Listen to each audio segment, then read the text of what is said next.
Okay, badge bunnies, blue falcons, donut eaters, and energy drinkers. Old retired porch sitters. We're back again. Real American Blue. A show where you can hear where old retired guys can talk without an internal investigation. So pick up your power rings and coffee, sit back, and... Here we are. You with us, Rich? I'm with you. All right.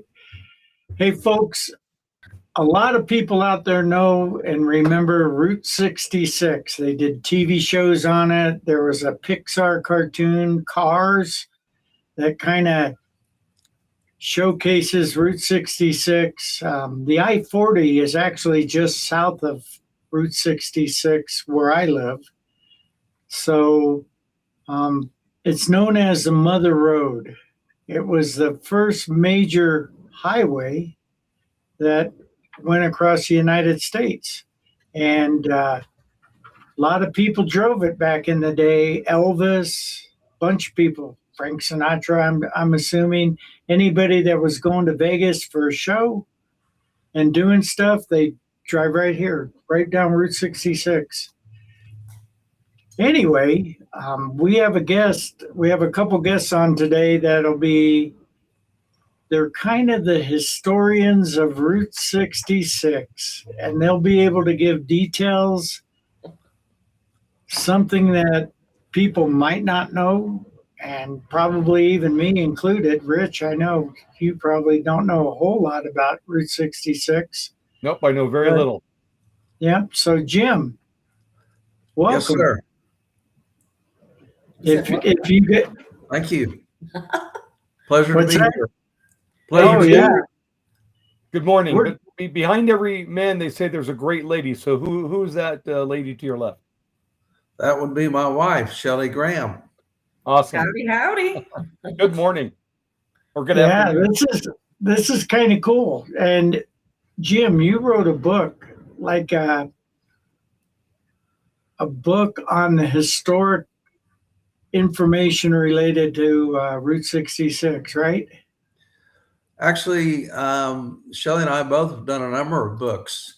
Some of them we did together and some of them separately. So for both of us, our writing endeavors related to Route 66 go back 25 years or more. Yeah. Wow. Yeah, I mean, Route 66 was the main thoroughfare back in the day. It's the only way you could get east and west, Right. and it has quite a story attached to it. Do you want to start out with when they broke ground and first started working on Route 66 Yeah. to make it what it is? Sure. It was really a long birthing process, and it began in 1926 Wow. when the federal government finally got involved in trying to improve roads, and they essentially they did away with the named trails, which is had reached a point where it was causing a lot of confusion. The roads were not maintained, and it was really getting to be a problem with all of the auto traffic that was coming up. So they created a uniform numbering system for highways, and simultaneously they created a new system of federal aid highways all across the country, and Right. Route 66 was one of those. And as we all know, it later became a highway of legend, as well as one of the most traveled corridors anywhere in the country. Yeah, that's, living up here right on it, and I know you guys live right on Route 66 too. One of the things that over the years that we've noticed was the original highway, at least up here in Arizona, which the route was changed a few times because where it is now, which goes from basically Crookton Road all the way over to Kingman and then up through Oatman and then down. And that far, I don't usually go over that far, but when we're going, like I said, we went and got our mail. We take Route 66 to Seligman, and you can see on either side of the road the old Route 66. There's like a bridge where the road used to be on both sides of the road. Now it's just grass growing over, but you can still see the impression of it. Yeah, actually, there's 3 different pathways of the route from Crookton Road and exit into Seligman, and it's really one of the most interesting areas to drive because, as you mentioned, you can take that route and look to your left, look to your right, and you'll see that old weed-infested highway out there. And Right. there's actually a couple of places where the predecessor to Route 66 through there, which was the National Old Trails Road, there's a couple of old unpaved little loops from that contained very dated stone culverts.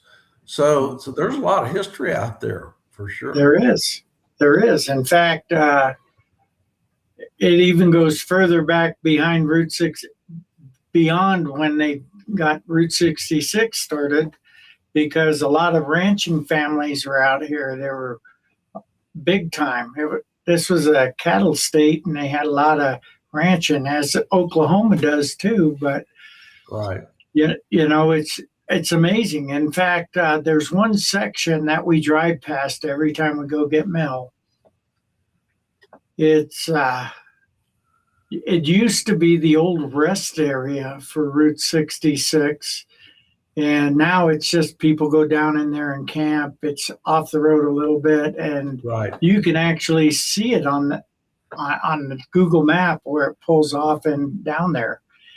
And it's interesting because there's a justice of the peace up here. He's in Williams. And he was telling me when he was a deputy here, there had been a bank robbery in like the late 1960s, and they took Route 66 to California. The bad guys did. Well, they got caught, but the money was never found. And the only rest stop at that time was this one. The one right by our house. So there's been people out there treasure hunting, looking for the missing bank money. And I mean, who knows? But it's still there, the rest area. It's still there. People camp there. In fact, once a year they do a chicken fry. Once a year they have the chicken fry there, and people come in, fried chicken, and it's a big like block party thing for the 2 communities, Ash Fork and Seligman. That sounds like a good time. Yeah. Hey Jim, for a guy like me that's been here in Arizona and with the anniversary of Route 66 coming up, and I really haven't been up north very much in that area, what history do I want to know about it? What would bring me to go up there for the Arizona portion? Talking about he doesn't get up north very much. Tell us about some. Yeah, Rich is. Oh, sure. Yeah. Even around here. Well, yeah. I mean, look, there's a lot of highway out there between Chicago and Los Angeles. Yep. And each of the 8 states that the route passes through has, multiple icons and landmarks and points of interest that really make makes traveling Route 66 such an adventure. And go ahead. We live 1 mile from the Round Barn in Arcadia, and that was built in 1898. And I'm a weekly volunteer near there. And Wow. then, just past Tulsa, there's well, it's not that historic. It's from the 1970s, but the blue whale, sitting out in the pond, and he's smiling and he's happy.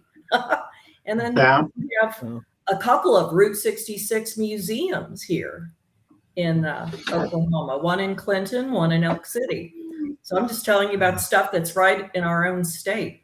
And right here in Arizona, we have the Ashford Historical Museum, and they're doing a big hoopla for the 100th anniversary. In fact, this show is kind of like leading into the rest of it because they're starting to do this stuff now.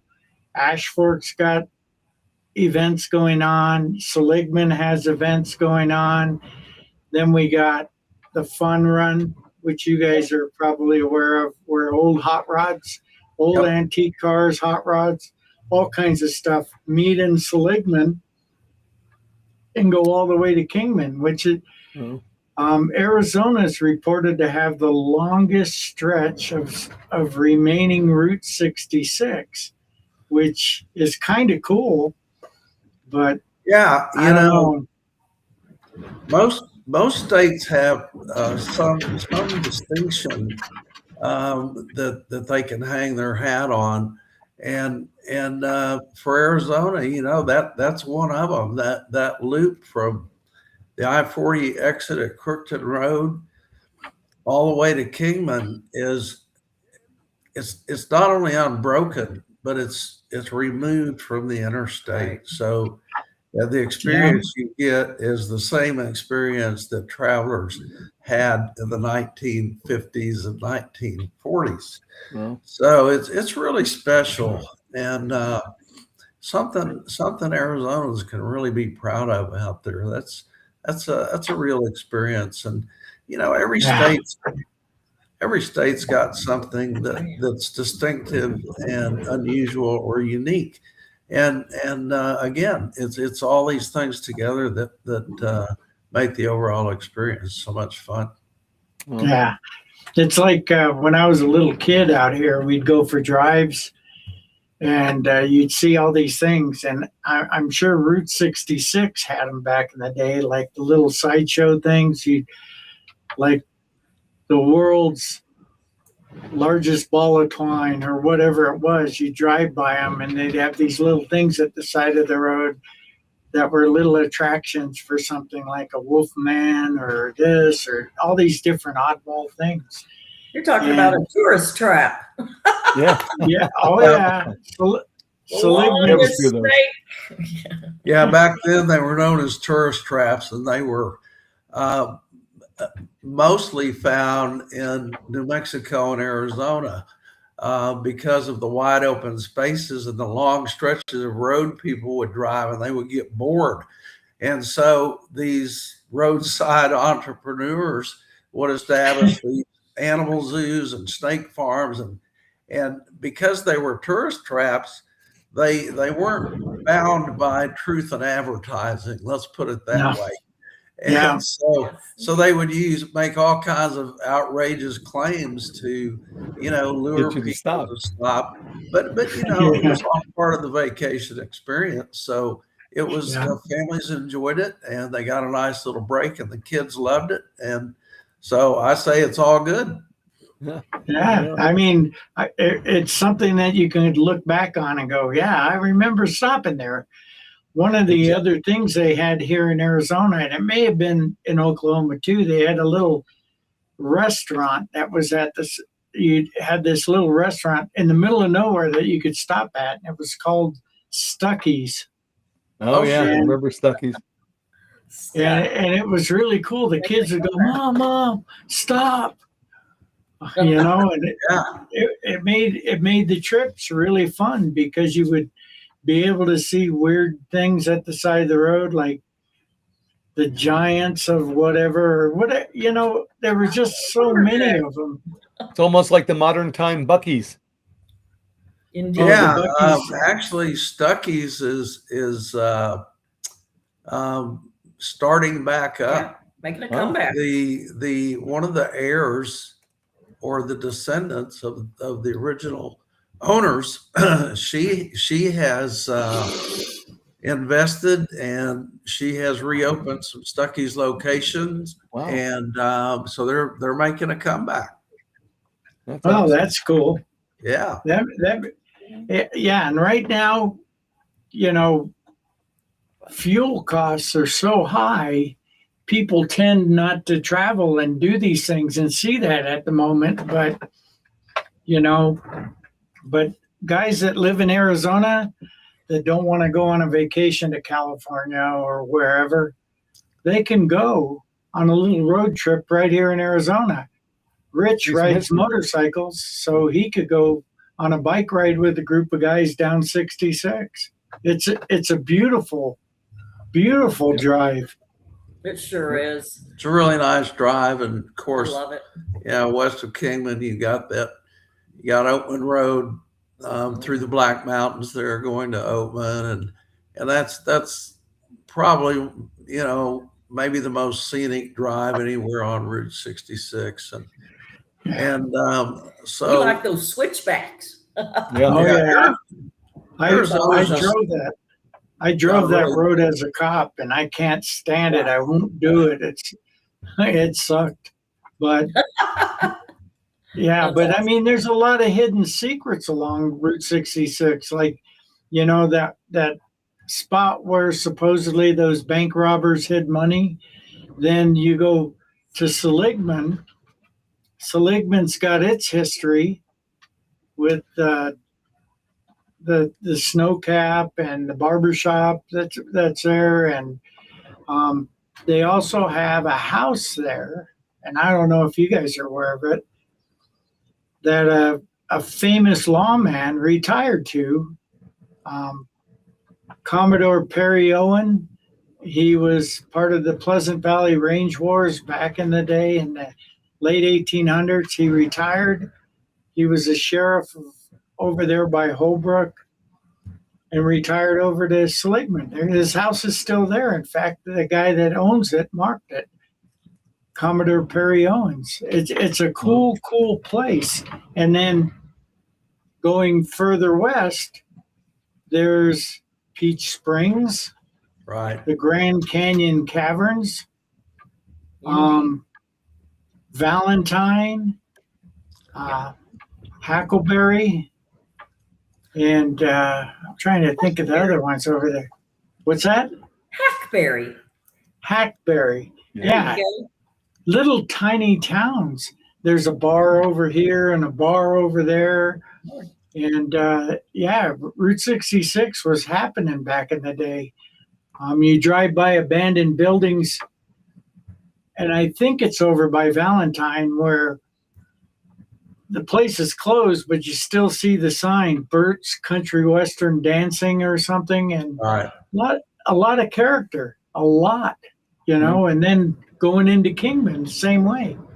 So, yeah. I know when you travel by those places and they're in ruins and just in your mind's eye, you're giving that place a chance to live again.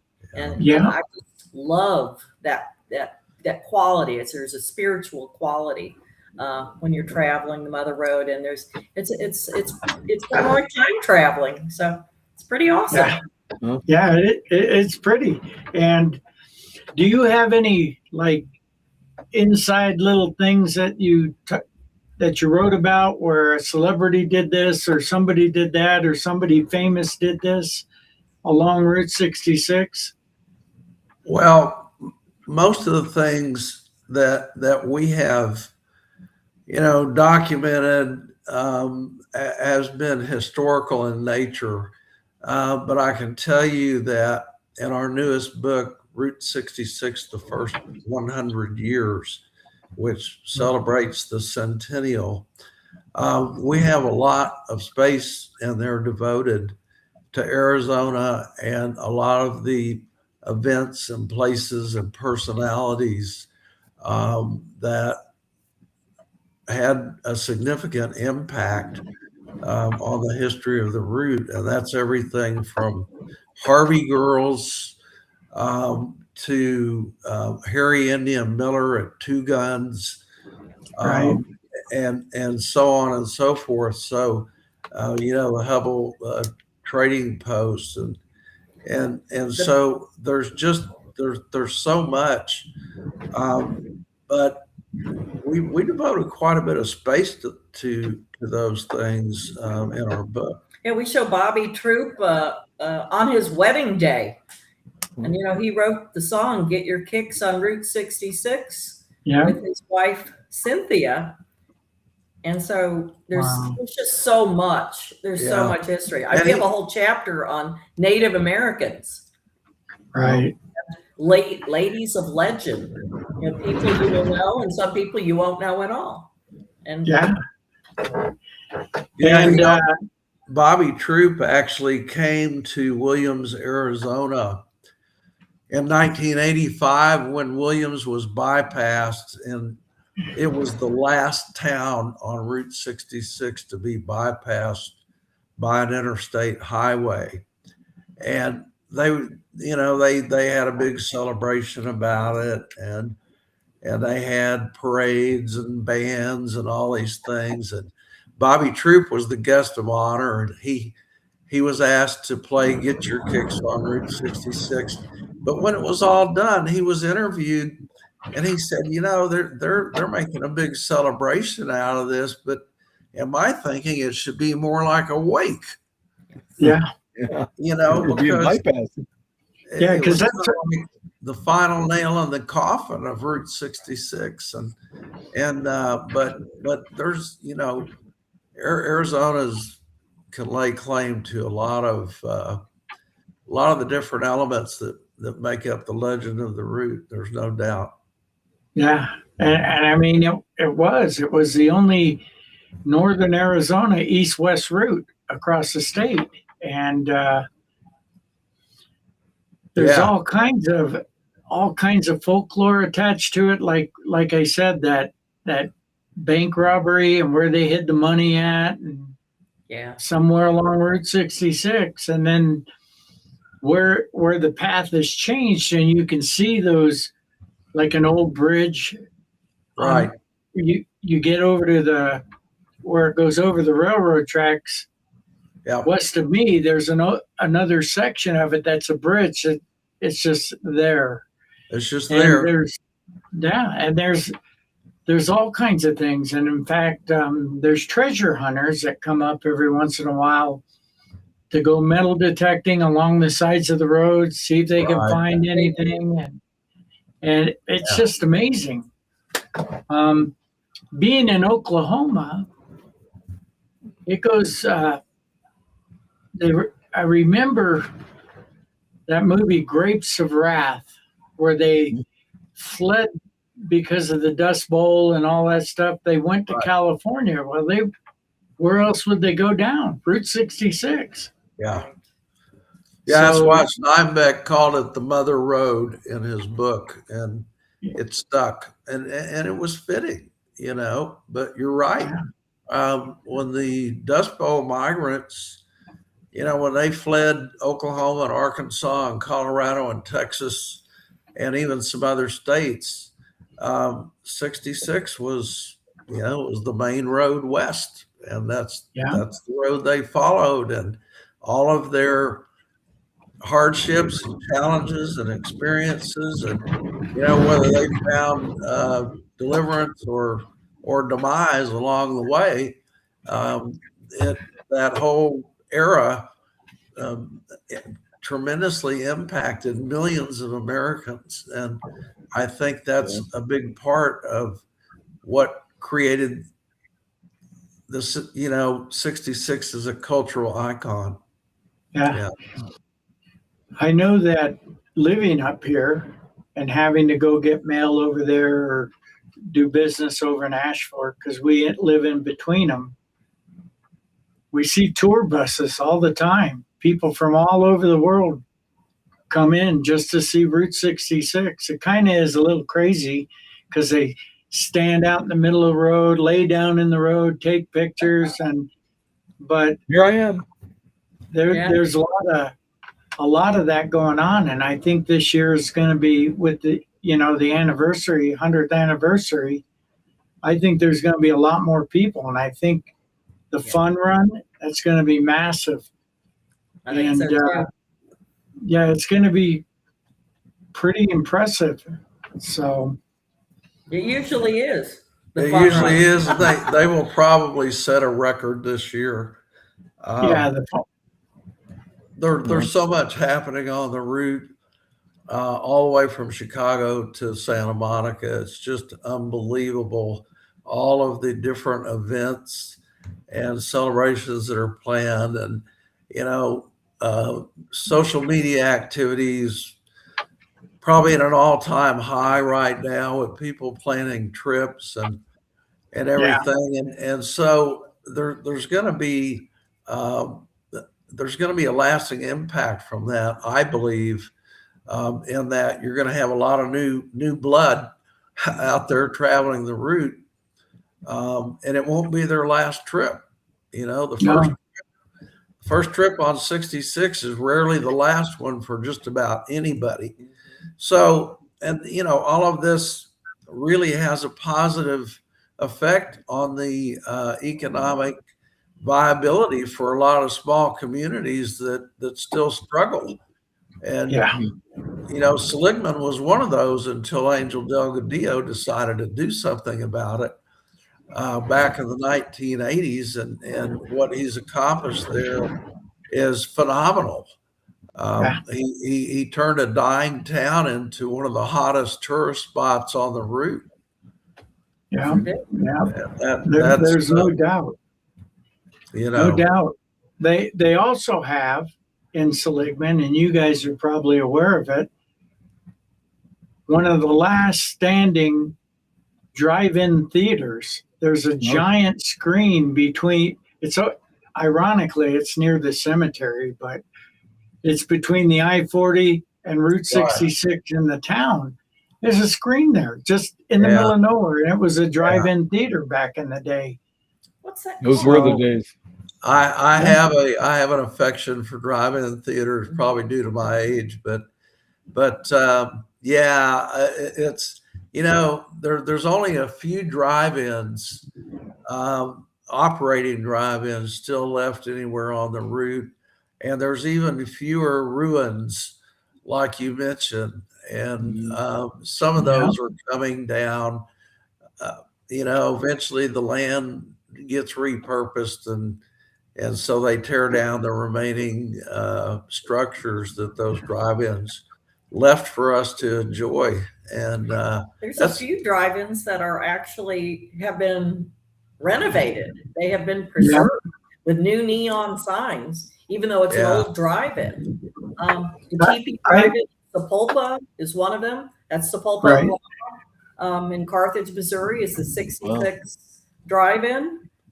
Showing I don't know if it's all first-run movies, but great neon, and people love it. Yeah. The Carthage, Missouri drive-in theater opened in the 1940s, then it closed probably in the 1970s, and it became a salvage yard, an automotive salvage yard. And the guy that owned it, when the Route 66 Renaissance was really heating up in the early 90s, he made a really gutsy decision and invested a ton of money, and he removed all those old cars, and he refurbished that drive-in, and he opened it in 1998, and it's still operating. Wow. So, I think that's more the drive-ins growing up, and us older guys would relate to it.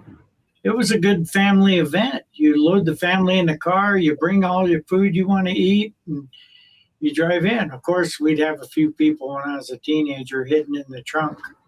But, heck yeah. For the hidden food. Get in. We've been there.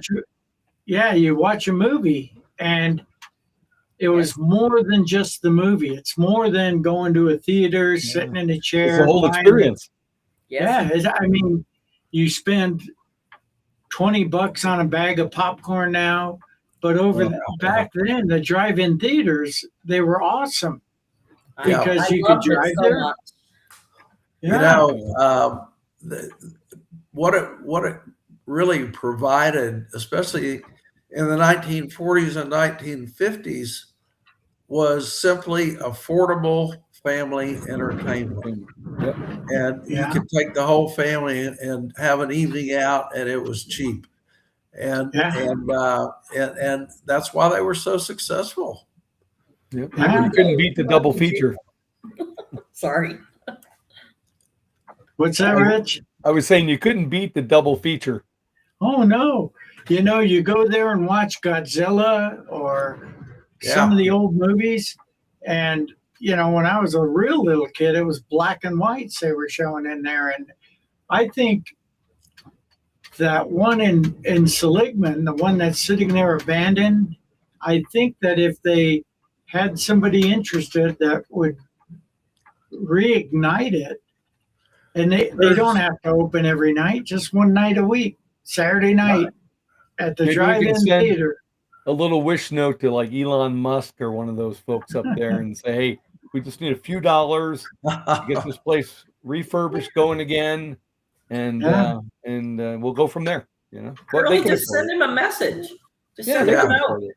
Yeah. He'll take care of you. Yeah. You know, Yeah. there's a website called cinematreasures.com, and they have a really comprehensive database of theaters nationwide, whether they're gone or still here or in ruins. And you could probably go there if you like and look up that drive-in there in Seligman. And sometimes they have vintage photos posted with the entry. So it's a great resource. And It is. who doesn't love a drive-in theater? Come on.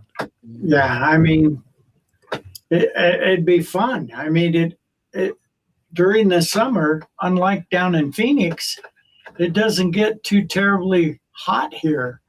And on a Saturday night, going to the drive-in in a pickup truck with your family, just watching a movie, and I think it would be a good experience. And kids today don't know anything about that, going to a drive-in.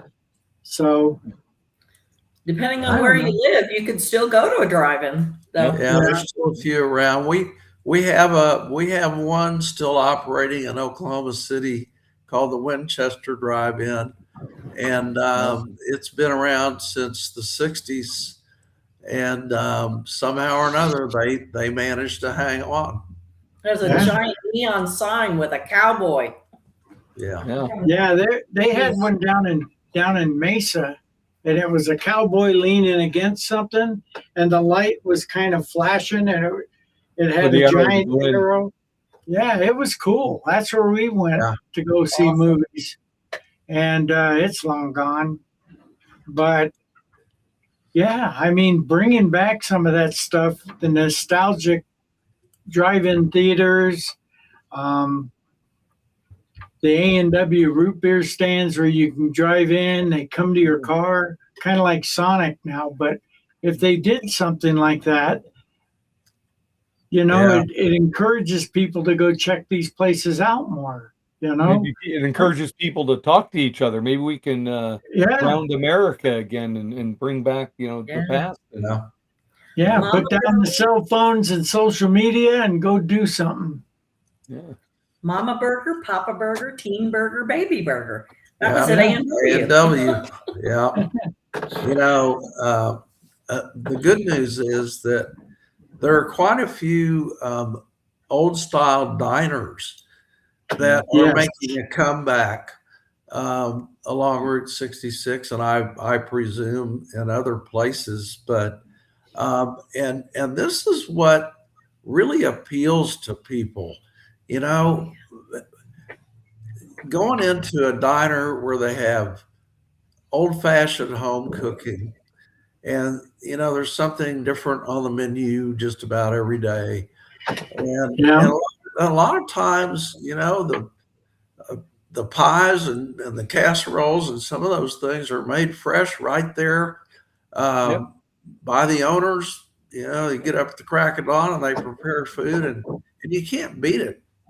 No, it's not like some of those restaurants now where they just go to the back. It's all frozen and they just heat it up and bring it to you, and you think you're getting a white glove meal that's really out of the freezer.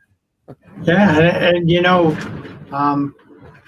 Seligman's has two restaurants that are along that lines. The Roadkill Cafe. Yep. And Lilo's West Side. Yeah, and we know. We're friends with Debbie and Bruce Mejia at the Roadkill. Yeah. They're good friends of ours, and they've been in our living room. they've been here in our house, and So I mean, look, Seligman's got just about everything you want if you're a tourist. It's got mom and pop motels. It's got nice cafes and restaurants. It's got gift shops. It's got the snow cap. It's got everything. I mean, you could easily spend a couple days there and just hang out. You could. You could.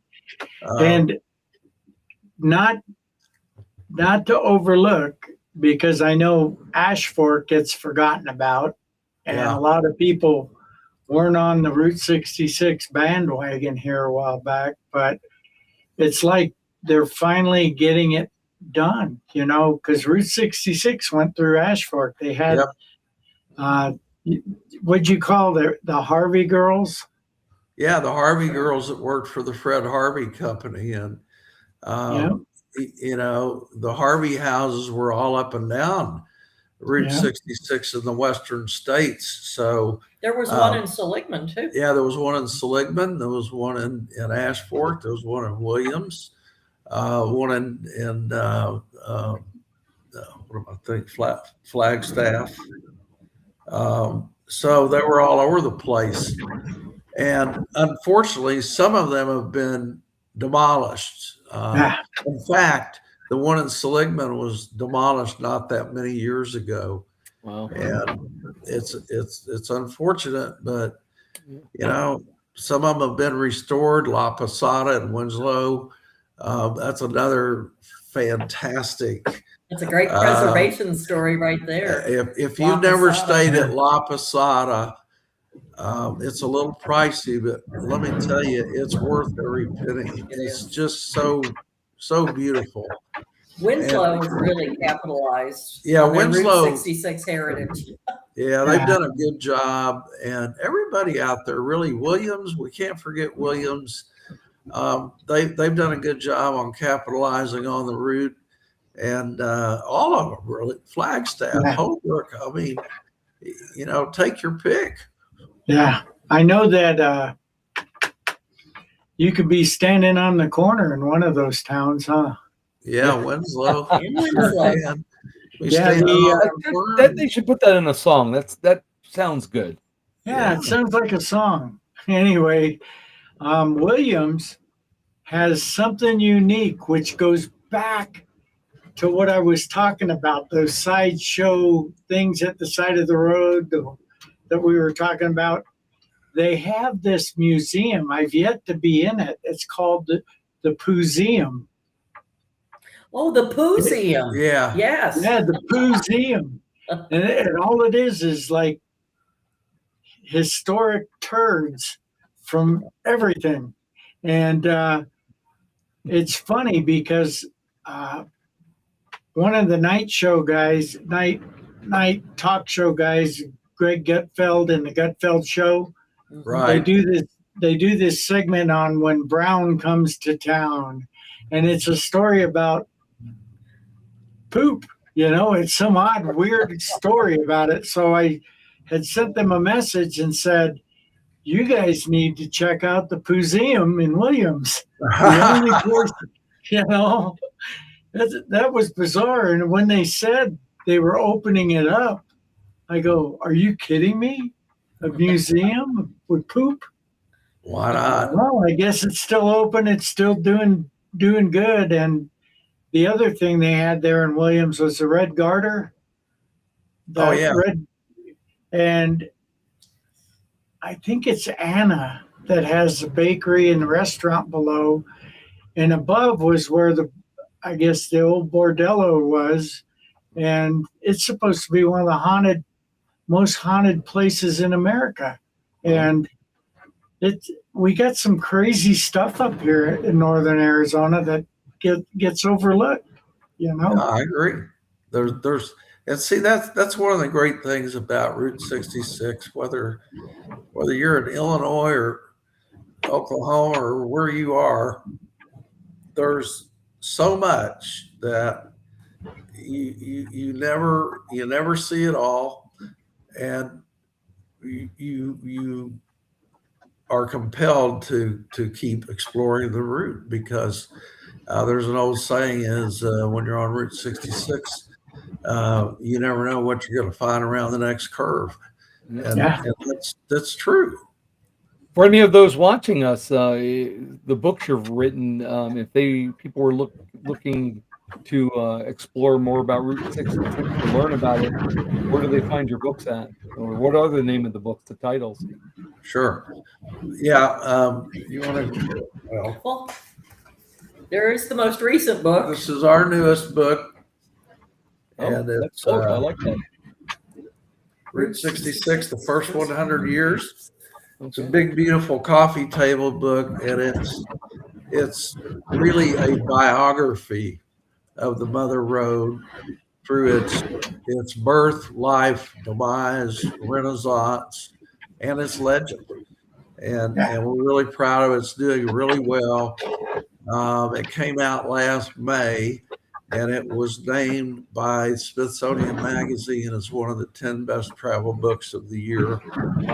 And we were just notified a few days ago that it is a finalist in the Independent Book Publishers Awards, which is a national competition.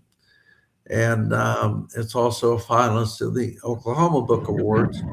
So people like the book. We've had just stellar reviews, and we're really proud of it. And it's kind of, it's kind of a crowning achievement for us because of the centennial and this being such a special time in the life of the route.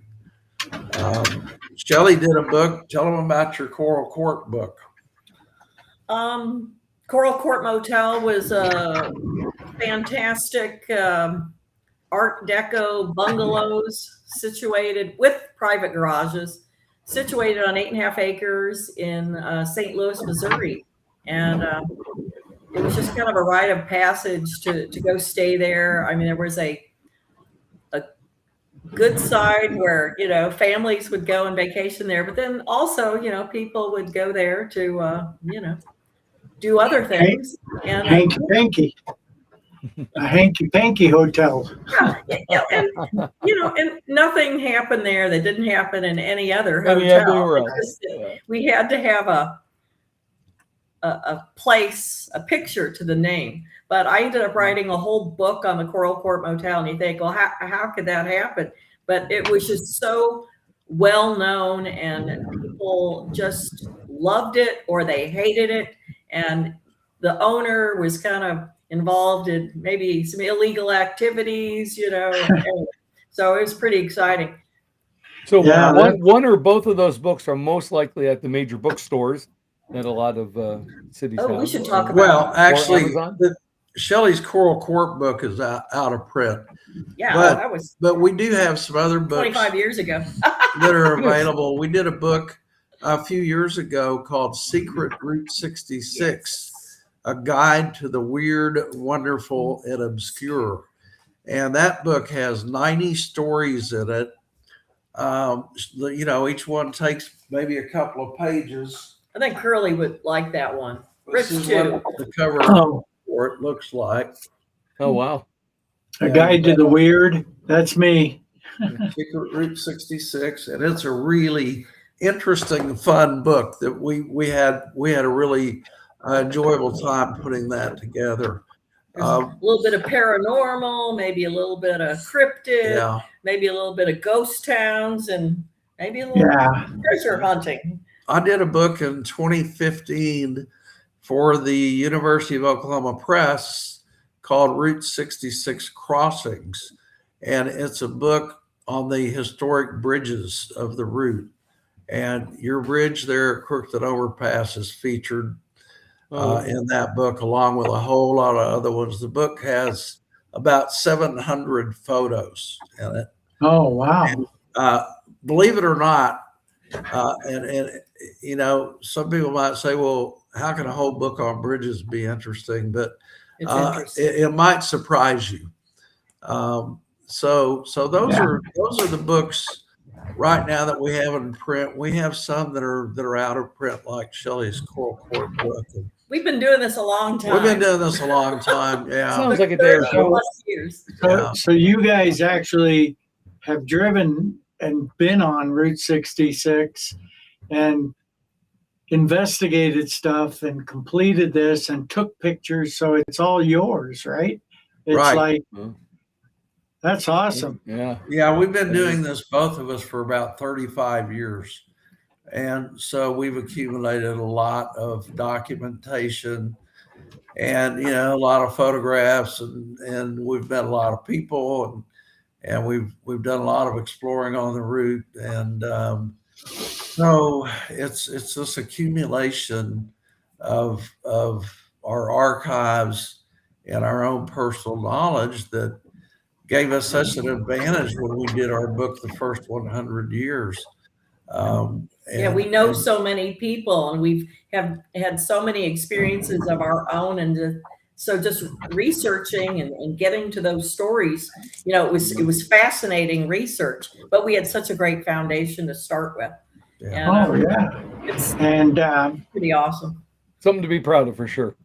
So if somebody wanted to get any of your books, is it something we could go on Amazon and find them?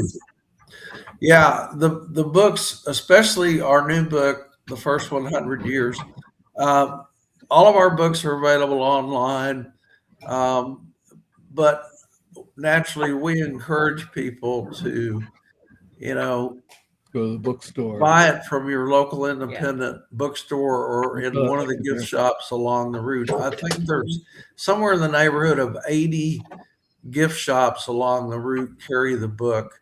So, and that includes Delgadillo's shop there in Seligman. They carry it. So it's available. You know, buy from a local mom and pop if you can. But if it's not convenient, it is available online at Amazon, Barnes and Noble, Books A Million, any place that sells books. Yeah, I'm only asking for the people that can't get out or can't travel there and that kind of thing. But, you know, it's like anything else. Some people will never be able to afford to go to Spain, but they can look at pictures, they can read books and do all that and imagine, because I think that's one thing our society's kind of forgotten about is our imagination, our ability to take a vacation from our living room, reading through books, you know? Yes. And it's another thing for kids. Rich was saying they need to put down their phones and go talk to each other, go on a road trip, go up here, go there. In the beginnings, ground yourself. Yeah. Yeah. Indeed. And I mean, we got such a rich history on this one highway that I can't even fathom how people don't find an interest in this, you know, because people from around the world know about it. We see tourists from South Korea, from France, from Germany, just busloads of them. And, you know, it's a major deal. It's a big deal, because if you don't read on it and you don't study it, it'll be gone forever eventually, and nobody will know. You know, kind of like Michael. It's kind of like if you ask a teenage kid today who Michael Jordan was. they don't know, Yeah, you know? I know. So, Fame it, is fleeting. Oh yeah, yeah. It's the beauty of Route 66 is that, you can think of it as a 2,400-mile linear museum. Only it is. it's a living museum, and so it's there. People are discovering it every day, and the smart ones, they do a little reading up on it before they take that trip so that they can feel something about these places that they see and that they go to. And that's what we've tried to do with our books is give people that energy, and that desire to want to go out there and reimagine what it was like to Yeah, drive the road in the 1940s or 1950s or whatever. And what's great is they can actually visit some of these places that were even operating back then and yeah. are still operating. So it's a living museum, and there's really no end to the adventure. I had another question. There is a rumor over by Seligman, because I know you've been in Seligman. As you're pulling into Seligman, you make a turn and then you turn back left to go into Seligman. On the right hand side is the road and the gate and the road that goes to the transfer station, the dump, basically. There's been a rumor that back in the 1920s, 1930s, there was a speakeasy out there and nobody knows anything about it. But supposedly, in the one field, there's supposed to still be like a foundation or something of what was a speakeasy. You guys don't know Don't know anything about about it. that, but Yeah, again, there's a lot of things that even we don't know, and that's the beauty of it. There's You're always still learning. You're always finding. still right, still discoveries to be Yeah. made out there, yeah, and yeah, people that enjoy digging through, newspapers.com and Ancestry and Find a Grave and all of these resources. They're finding stuff that yeah. nobody knew about. And this is what's great. This is what keeps keeps the History going. energy flowing. Yeah. Oh, and History going, energy flowing. that uh, that that sheriff, that guy I told you about, Commodore Perry Owen, Right. um, he was over in Winslow, and he was the sheriff of two different counties at the time. He They split the county up in the 1900s, and I can't remember what county it was exactly, but he was the sheriff of one county and then the sheriff of another county, which was Holbrook, and his house is still there in Seligman. And when I started looking into him, I reached out to Bob Bose Bell and Marshall Trimble here in Arizona, the Right. historians and True West magazines. Yeah. And I found that Marshall, he died there, but he's buried up in Flagstaff. So, there's a lot of history that gets overlooked Yeah. and forgotten about. And just a little house like that, or, in Ashford, they used to have, and I think it was called, and you'll probably know, the Escalante Hotel or something. Harvey House. That's gone. And Yes. that was like a luxury hotel Yeah. back in the day. Yeah, most of the Harvey houses were luxury hotels, and they, even though they were operated by the Fred Harvey Company, they were owned by the railroad. Right. So the railroad had the power of whether to keep them standing or not, and you know, unfortunately, in Ash Fork and in Seligman and a few other places, they chose to demolish. And the same Yep. thing happened in Albuquerque.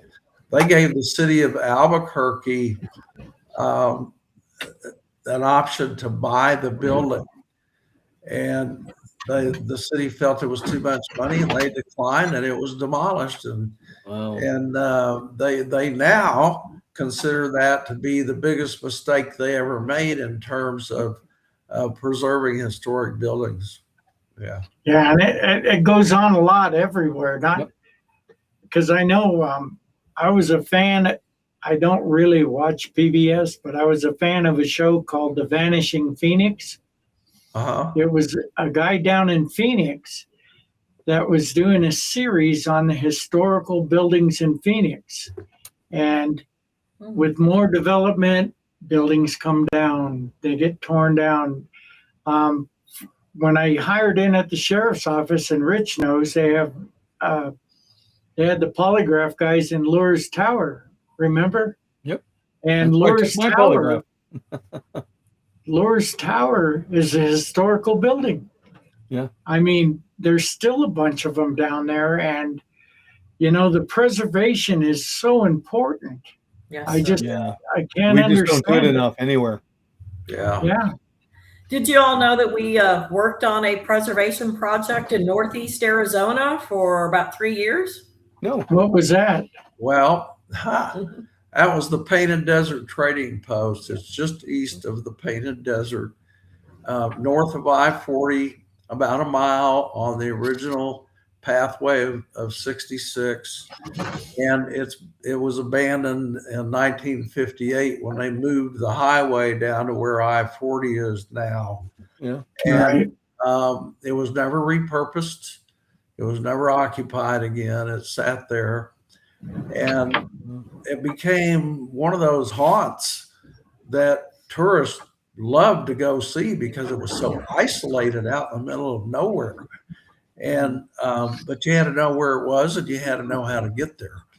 And long about 2018, the building was about to fall down completely, and the owner, who was an absentee owner, he put it up for sale.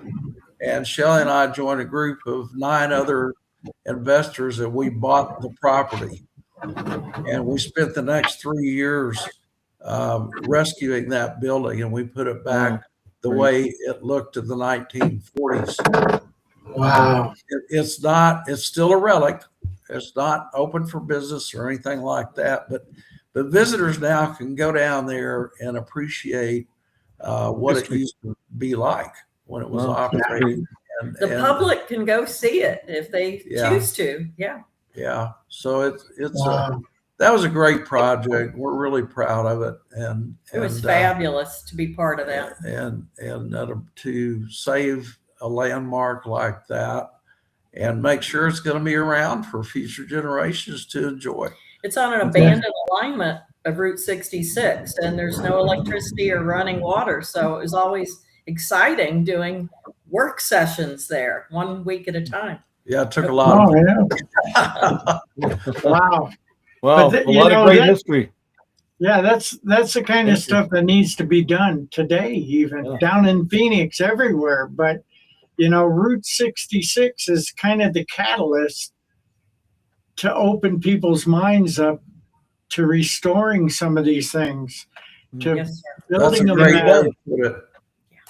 And I don't know. I grew up here in Arizona, and I know that I've seen buildings that were historic gone, and it's really frustrating. And especially when you're dealing with absentee owners, they don't care. It makes me mad. There's actually a building in Seligman. From what I was told, it got condemned, and it's right downtown. It's the guy lives in France, and he was gonna make it a like olive oil place or doing something with olives. So he went in and tore down a couple beams that hold the roof up, and the county condemned it, and it's been sitting there. And it's, man, I just don't get it. Somebody's got to be able to pick something like that up, fix it up, make it all original, and go with it. You know, like I said, we should send a wish note to one of these billionaires and say we need a few dollars, maybe $1 billion. We can go along Route 66 at selected places, rebuild America, allow it to be there for future generations to see and enjoy. I mean, Exactly Yeah, right. you think they want to be part of that. There's a lot of museums out there, and thank goodness we have them. But that's not quite the same as actually going to a historic property and right. having that experience firsthand. Unfortunately, they meet their demise, as you described, far too often, and usually involves neglect. And ultimately, the city or county will condemn a building, and then it's gone. Yep.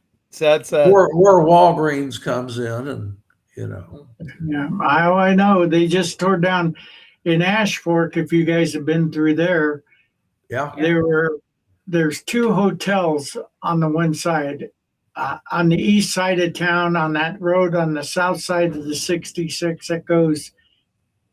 It's a one way, so it goes west. Right. But there's two motels there, and they were from the 40s. They just came through and leveled one completely. It's gone. Oh.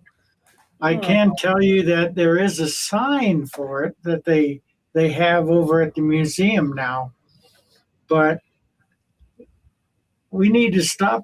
We need to get people involved in preserving some of this, And and there's a lot of reasons that property owners do what they do. They get tired of carrying insurance on the building, or somebody comes along, taxes you have to pay, offers them some money for the property. It's a challenge for sure. Do you guys have any information on organizations that seek volunteers, nonprofit organizations, or what have you, that go in and restore places? Well, most of the Route 66 associations, and every state has one. As a preservation committee? Right. Yeah, most of them have a preservation committee. And so, for instance, in Arizona, anybody can contact the Historic Route 66 Association of Arizona and get on their preservation committee, or just offer to volunteer if there's a project underway and they need people to clean up the place or do some painting or whatever. They can get out there and do some hands-on preservation work. It's very rewarding. Right. Yeah. A few minutes of time by each person, and wonders could be done. Yeah. Exactly right. So we're kind of winding down now, but if you guys, do you have a website? Yes, we both do. My website is simply jimross66.com. Oh, is it? And then Shellee? Shellee is SHELLEE. Last name Graham, GRAHAM.com. Wow, that's easy. Awesome. Okay. Yeah. And if you want to hang on a couple seconds, we're winding down. I think me and Rich have to make a couple announcements.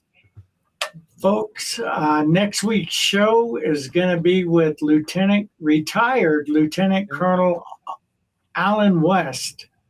He was a congressman and an advocate for veterans and things like that. And he rides a Harley. How's that, Rich? He's loving it. Yeah, and then we're planning a show after that with, what was it? Bike build, Hero Bike Build. The guys that, Yeah, I have a picture of it here. I'll look on my phone while you're talking there and letting the folks yeah, know. this is a nonprofit organization that builds custom Harley Davidsons for wounded veterans, missing limbs, things like that. Cool. They build them custom to each veteran and then give them to them. Wow. Well, I'm a Yeah, they veteran do some myself, so amazing- that's So That's yeah, great. we get, and I don't know who else after that. We're still working on some politicians because you know how those guys are. yeah. But anyway, we're working on them. We're working on other shows. We thank you for coming on, and I think it's Hero Bike Build or It's Bike Build for Heroes. Combat Hero Bike Build. There we go. It's Combat Hero Bike Build. Yeah. They're actually, they just left today down in Cave Creek to go to Austin, Texas, Yeah. to give out another bike to a Wow. wounded warrior guy. So I actually had the pleasure this morning of meeting some of the folks that spearheaded that. They were here in town for the Arizona Bike Week, and up in Cave Creek for the Cave Creek Bike Week Festival, and got to speak to them before they head out on the road over to Texas. So it was a pleasure, and we're looking forward to having them on the program. oh, absolutely. Yeah. Anyway, folks, you know how to find us. RealAmericanBlue.com. It has all the links to all the social media channels and Rumble and all the video things. That's it. We really enjoyed you guys coming on the show today. It was our Shellee and Jim, pleasure. thank you. Yep. Hey, absolute hang pleasure. hang on real quick after we close. Okay. Have a good day.